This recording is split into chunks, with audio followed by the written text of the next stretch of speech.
Welcome to the Legalpreneur podcast. I'm your host, Andrea Sager, and I'm dedicated to covering common legal issues for small business owners and just how some of the world's most elite entrepreneurs have handled legal issues themselves.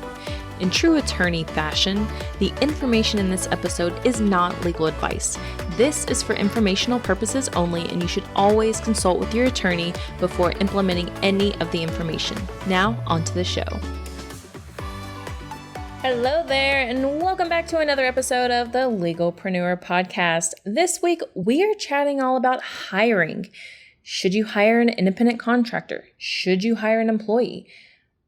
It's a great question, and there's certain things that you have to make sure that you're considering to make the right classification, because if you misclassify a contractor that should be an employee, you could face lots of penalties. So we're going to get into that, but really quickly, this is your absolute last opportunity to get in on the trademark special. You can save $700 if you sign up by Friday on our website. The link is in the show notes, andreasager.com. That's the link. Type it in or click the link in the show notes and go sign up. I can confidently tell you that you will never see these prices again. So get in while you can, while the price is still low, even if you're like, okay, I know I'm launching something or I'm going to be coming up with this new name or whatever, but I'm just not ready to file yet. You can still purchase it now and claim it later. You have 6 months to actually start the search and the application, but you do have to purchase by this Friday, April 30th, or else you'll never see those prices again. Let's get into today's episode because it is chock full of super helpful information. And I get it as a new business owner or, somebody who has never hired, or maybe you're always scared to make that next hire. I 100% get it. Like I'm that person every single time I go to hire a new person. It's like, oh my gosh, can we afford it? Can we make it happen? Can we make it work? But even though it's scary, every single time that we hire somebody new, our income increases because I realize, of course it increases because now we have more capacity. We can handle more. We can do this. We can do that. So even though hiring is scary, just know that as a business owner, it has to happen. But how do you hire? Should you just work with contractors? Should you hire that employee? And I will tell you my own personal experience. So we now have a team of 10. And I say a team of 10 as in 10 employees. We still have contractors that do certain things, but our core team is a team of 10 employees. I'll talk about our benefits package in a little bit, but basically I made the decision early on that I wanted loyal team members and I wanted to truly have a team, because I feel like with contractors, there could be loyalty. I feel like it's more definitive when you do have employees that, hey, they are loyal to you and they're not out, doing their own thing, which is fine. But I had the vision from the beginning to grow and scale the firm as quickly as possible. And that's what we've done. So when I made that determination, okay, I want employees, not contractors, that helped me from the beginning really determine, okay, what kind of benefits do I want to offer? What do I want to do here? What do I want to do there? I will say my very first hire was a contractor. Cassie, some of you may or may not have heard from her. She's one of our paralegals. She was my first team member. She's been with me from the beginning, and I would not be where I am today without Cassie. So huge shout out to her. She is absolutely amazing. She's amazing at her job. But I originally hired her as a contractor, and I basically told her, look, I have no idea how this is going to work. And I don't even know what your role truly is going to be, but I need help, and I need help scaling. And that may be, somebody that may be your first hire. Hey, I know I need help and I need to scale, but I don't exactly know what your full role is going to be. So you have to be willing to learn and grow with us. Cassie was totally on board for that. She was a contractor for about 8 months, I think. And then we started growing really quickly. And I said, okay, I know I want you permanent member of the team. And that's when I made her a full-time salaried employee. And now Cassie literally could just run the whole business because she knows everything. She's been with us from the beginning. Honestly, sometimes your first hire has to be that. It has to be that person that's willing to grow with you and knows that you don't know everything, but you're willing to learn and willing to stick around to help you learn. And she was one of those that really just could figure things out. I was like, look, I need this done. I don't know how to do it. Figure it out. She's like, done. I'll get it done. This wasn't meant to be an episode about finding the right hire, but that's just a quick little tidbit, especially for your first few hires. In determining whether to make them a contractor or an employee, there are certain factors that you have to take into consideration. And factors is actually a legal term. For making that determination, employee versus contractor, there are 10 factors that the court considers when making that determination.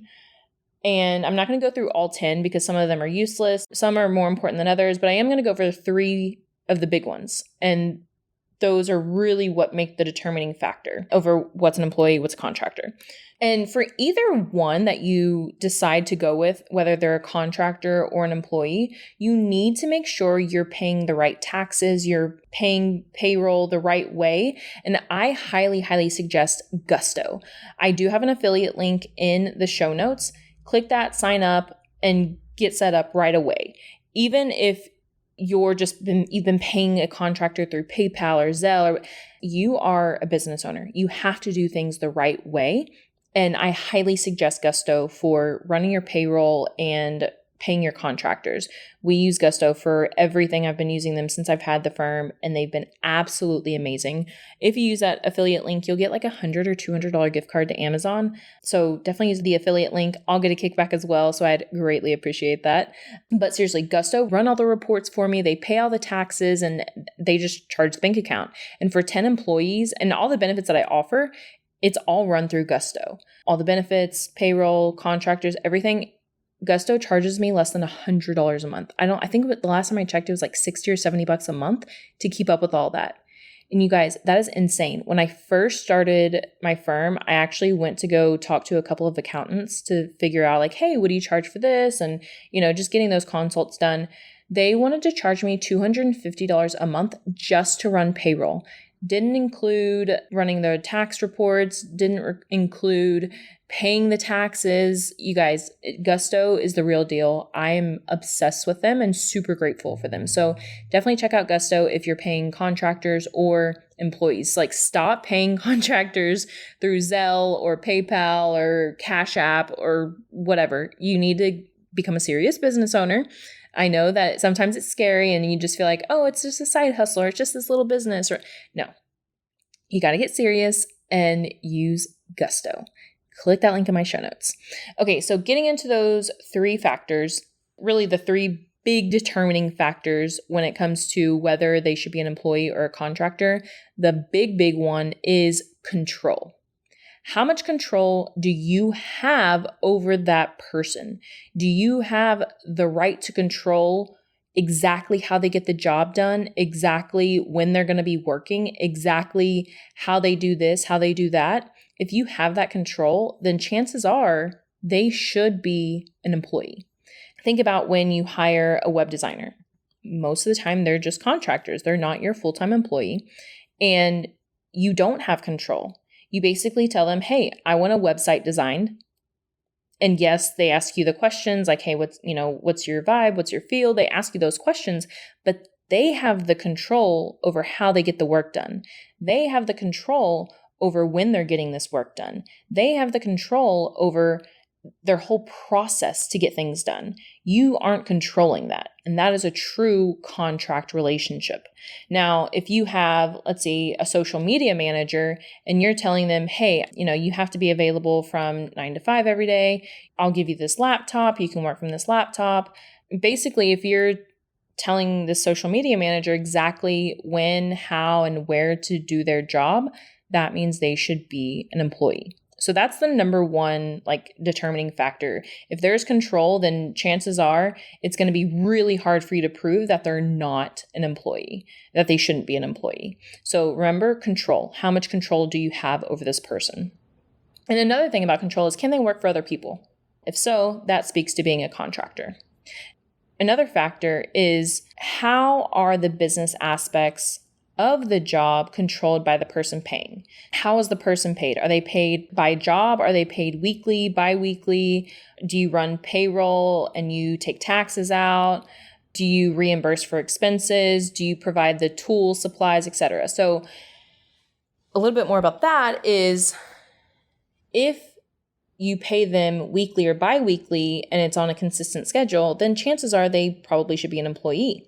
Now, if you pay them a one-time fee or a monthly fee for a set period of time, that speaks to being a contractor, especially if you're saying like, hey, let's go back to the web designer.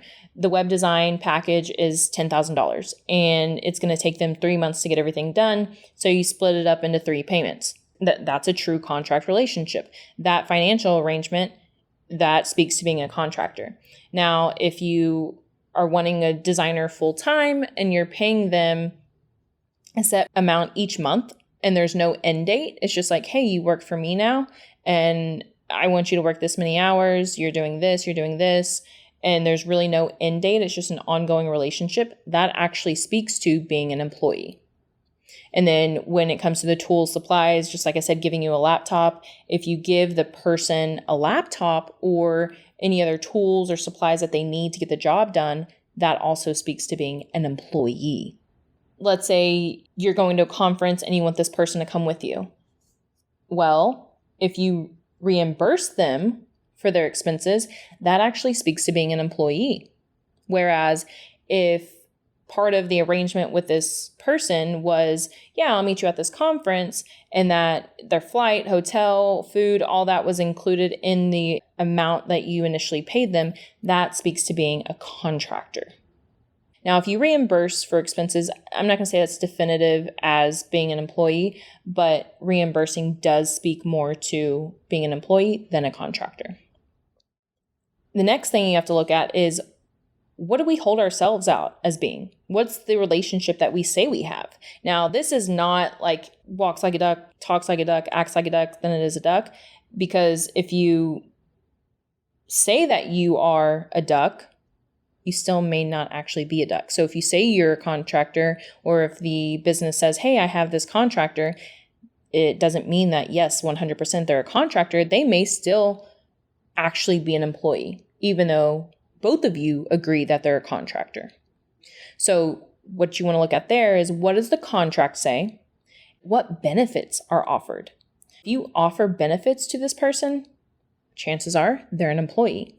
So when they're a contractor, you don't pay taxes for them. You pay them the set amount and they pay their own taxes. If you offer them insurance, if you offer them vacation, if you offer them any other type of employee-like benefits, then chances are they should be an employee. So those are the three biggest factors that you want to look at when determining, okay, should this person be an independent contractor or should they be an employee? It's not a matter of, okay, I want to hire a contractor, I want this person to be full-time, blah, blah, blah. No, like that could still be an employee. You really have to make the determination, what do I want to hire? Do I want to be responsible for their taxes? Because when you hire an employee, you're paying more money than if you would if you were just paying them as a contractor. But I knew I wanted employees from the beginning because I wanted a loyal team to help me grow. And I didn't want to consistently have to worry about, oh, are they too busy working on other projects? Are they too busy doing that? No, I wanted a loyal team that was going to help me grow and scale as quickly as possible. And we've been pretty successful at that. So make sure that you are making the right classification, because if you do not only do you have to pay back taxes, so all those taxes that you would have to pay for your employee, you would have to pay the back taxes plus a penalty.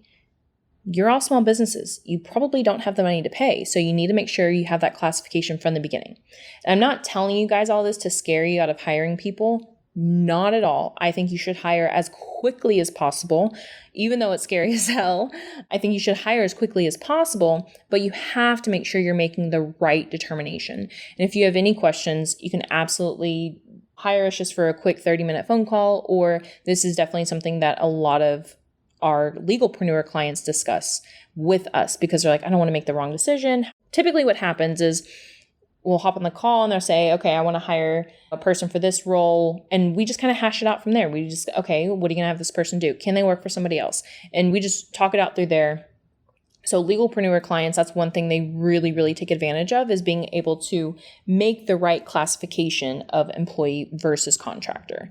So again, you can schedule a quick 30-minute call or join Legalpreneur. Those links are in the show notes as well. And just a quick tidbit on benefits. If you are somebody that really wants to grow and scale your business, I would highly suggest creating a great benefits package, because that's going to attract talent. And I remember when I started hiring, I was like, well, I feel like benefits don't matter. Like, who's going to want to work for me? I feel like everybody wants to be their own boss. No, they don't. Not everybody wants to be their own boss. A lot of people are very happy just getting their paycheck, getting their benefits, and just getting the job done and being done with work. Then there's some people like me who never stop working, and work is always on my mind. I knew that having a really attractive benefits package would help me attract the right talent.